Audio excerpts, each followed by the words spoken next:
MrBeast kommt nach Deutschland. Besser gesagt, seine Schokolade Feastables, die er nun auf dem deutschen Markt verkauft. Das Ankündigungsvideo auf Instagram hat immerhin über 19 Millionen Views kassiert. Darin fährt er mit seinen Freunden in einem Vergnügungspark Achterbahn und ja, das ist natürlich auch immer Teil seiner Kampagne, dass es irgendwelche Gewinne und so weiter gibt, die auch damit zusammenhängen.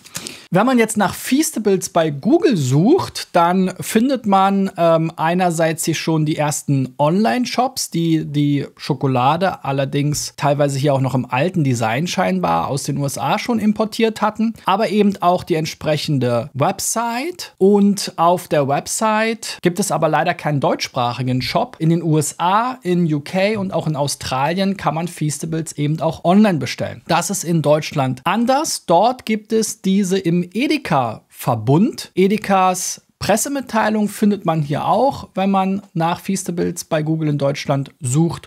Und sie titeln hier: Schokomarke des weltweit größten YouTubers kommt nach Deutschland. Kooperation mit MrBeast, Feastables Schokolade exklusiv im Edeka-Verbund, also bei den Edeka-Supermärkten und auch bei Netto. Zusätzlich gibt es hier noch diese Landingpage, die eben hier auch bei Google relativ weit oben erscheint. Und dort kann man sich eben auch noch mal über die verschiedenen Sorten informieren. Inwiefern sich das für Edeka wirklich auszahlt, wird man sehen. Die amerikanischen Marken sind jetzt nicht immer so erfolgreich wie jetzt die deutschen Influencer-Marken. Dazu folgt auch später noch mal ein weiteres Video zum Getränkebereich. Und man muss auch sagen, es gibt im Moment jede Menge Kritik an MrBeast, auf die will ich jetzt gar nicht weiter eingehen, aber in den USA gibt es da einen großen Wirbel um den YouTube-Star. Ihm wird unter anderem Betrug vorgeworfen, illegales Glücksspiel und es gibt auch Kritik an seiner Schokoladenrezeptur, die eben zu Beginn besonders, ja, sag ich mal, gesund promotet wurde, mit wenigen Zutaten und weniger Zucker als jetzt in Konkurrenzprodukten in den USA. Mittlerweile scheint sich die Rezeptur aber geändert zu haben und dieser Unterschied kaum noch vorhanden. Generell besteht auch schon länger an Kritik von Influencer-Werbung für Süßigkeiten. Hier gab es zum Beispiel 2021 einen Artikel bei Spiegel, wie Influencer Zuckerbomben ins Kinderzimmer bringen. Das Ganze basierte auf einem Report von Foodwatch, die hier die Creator als Junkfluencer bezeichnet haben, da sie eben für Fastfood, Süßigkeiten und allerlei andere ungesunde Dinge werben. Generell, wenn man sich den Schokoladenmarkt in Deutschland anschaut, dann ist die beliebteste Schokomarke Kinderschokolade. Also da sieht man natürlich auch wieder die Überschneidung mit der Zielgruppe. Gefolgt von Milka, Duplo, die ja auch zu Ferrero-Kinder gehören, Knoppers, Lindt quasi als Traditionsschokolade, Rittersport, KitKat und Snickers als Schokoriegel. Und man muss sich auch fragen, ob MrBeast den Geschmack der Deutschen wirklich trifft. Denn die Vollmilchschokolade zum Beispiel ist schon lange nicht mehr die beliebteste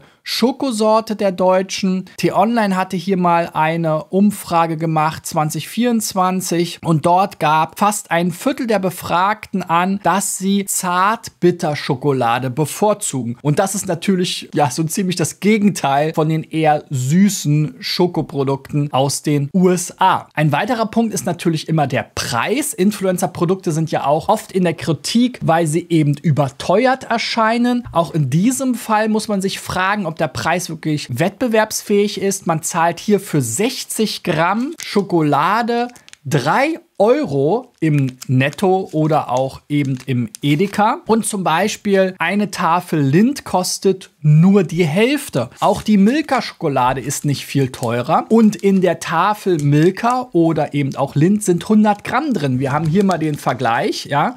Also das ist schon ein großer Unterschied. Zusätzlich verkauft MrBeast hier solche Sammelfigurpackungen mit, ich glaube, Überraschungsfiguren drin. Die sind noch teurer, die kosten irgendwie um die 5, 6 Euro. Also das ist schon eine ziemliche Ansage, was den Preis anbelangt. In Deutschland gibt es ja auch eine bekannte Influencer-Schokomarke. Das ist nämlich die Jokolade vom Joko Winterscheid. Der hat verschiedene Produkte auch im Markt und diese kosten zwar auch 3 Euro pro Tafel, allerdings sind da 140 Gramm drin. Also mehr als das Doppelte von dieser kleinen Tafel hier. Wenn wir uns jetzt mal die Suchnachfrage anschauen in Google Trends, hier in Deutschland zu Feastables, dann sieht man natürlich, dass das gerade hier sehr steil nach oben geht. Spannend ist hier aber natürlich auch immer der Vergleich zu vergleichbaren Produkten. Dementsprechend in den USA ist ja Hershey's vor allem der Gegner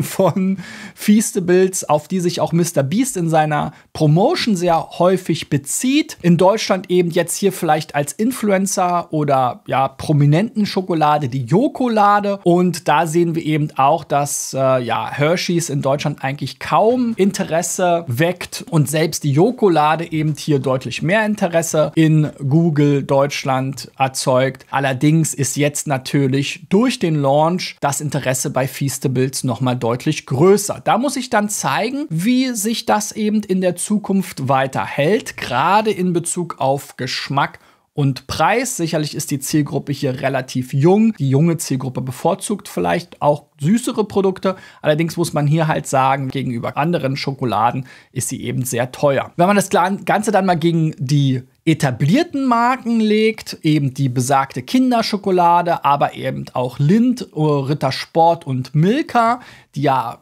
je nachdem alle auch ein Stück weit die Zielgruppe ansprechen, vor allem die Kinderschokolade und durchaus auch Milka, die ja auch Kooperationen haben und auch irgendwie Oreo-Schokolade machen und so weiter, dann sieht man, dass eben das Ganze noch im Verhältnis relativ gering ist, bis auf Kinderschokolade, die jetzt hier in Google tendenziell weniger Interesse hervorrufen, ist eben vor allem die Lindt-Schokolade ganz vorne, gefolgt von Milka und eben entsprechend Rittersport. Und wir sehen hier auch, dass es ein sehr saisonales Geschäft ist. Also wir haben natürlich gerade bei Lindt das Weihnachtsgeschäft, aber auch das Ostergeschäft. Da kennen wir ja diese Häschen und eben die Weihnachtsmänner. Und die sind natürlich hier im Schokoladengeschäft besonders wichtig. Auch da spielt jetzt Feastables nach unserem Kenntnisstand nicht mit. Denn das ist vielleicht auch in den USA noch mal anders und da muss man sich dann gegebenenfalls eben an den Markt anpassen. Was bedeutet das in konkreten Zahlen? Nach Lindt suchen monatlich in Deutschland über 60.000 Leute im Durchschnitt der letzten 12 Monate. Nach Rittersport sind es immerhin 33.000. Nach Kinderschokolade 27.000. Milka-Schokolade ebenfalls. Dann gibt es natürlich noch verschiedene Schreibweisen. Kinderschokolade auseinander. Nochmal mit 22.000 Lindt-Schokolade ausgeschrieben quasi. Nochmal 22.000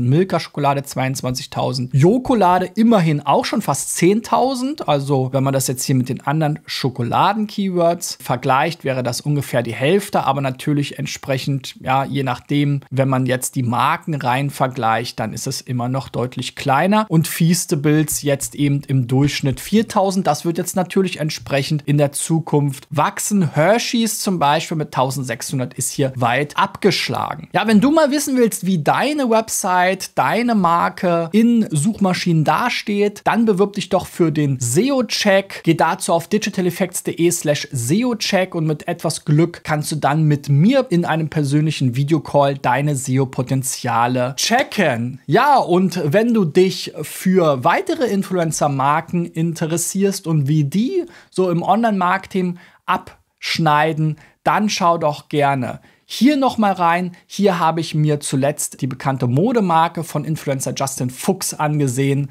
Da geht es eben um Peso Clothing. Bis dahin, euer Christian. Ciao, ciao.